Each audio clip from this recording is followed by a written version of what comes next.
First of all, we're very happy and pleased by last year's results, as you shared.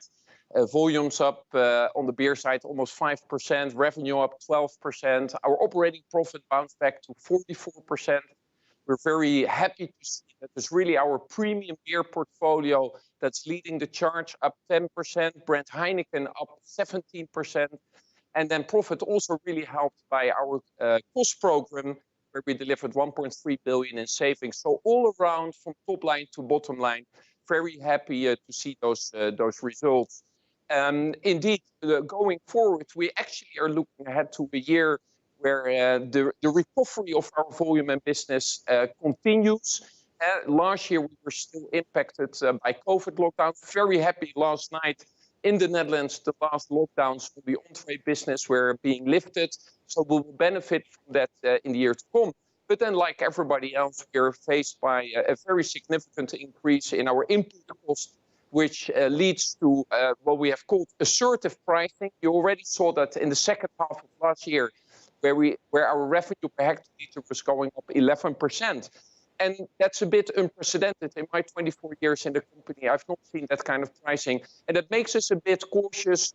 For now, we see volume still very resilient, but we don't know to what extent that may be impacted over time as, consumer disposable incomes will get impacted. Yeah, I mean, it's very interesting in terms of that volume picture, that volumes did grow strongly everywhere except Asia. Any optimism that you might see the Asian numbers start to reflect that broader pickup globally?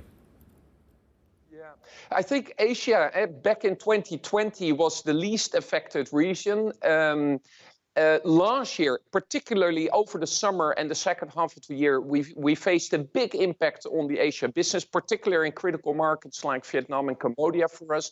Luckily, we have seen a sequential improvement. January was a good solid month. So we do actually expect the Asia Pacific business to start to come back, as I shared in the press release.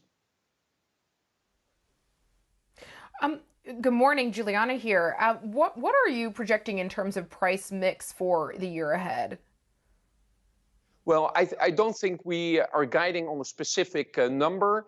Look at last year, we had 8.4% price increase across the year, 11%, as I mentioned, in the second half. We're guiding that we will be assertive, that we will aim to offset our input cost increase like for like in absolute terms in this year, which will mean a continuation of quite assertive price increases.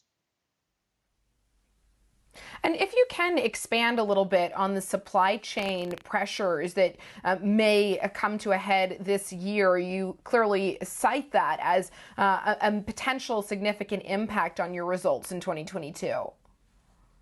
Yes, well, the kind of turbulence we're seeing in the supply chain side remains unprecedented. I'm incredibly proud of our organization, how we've been weathering that over the last year, really avoiding out of stocks for our consumers.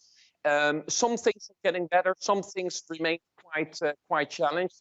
And it's just a word of caution that we're not out of the woods, I think, as a world on these logistical challenges as we have been experiencing them over the last months.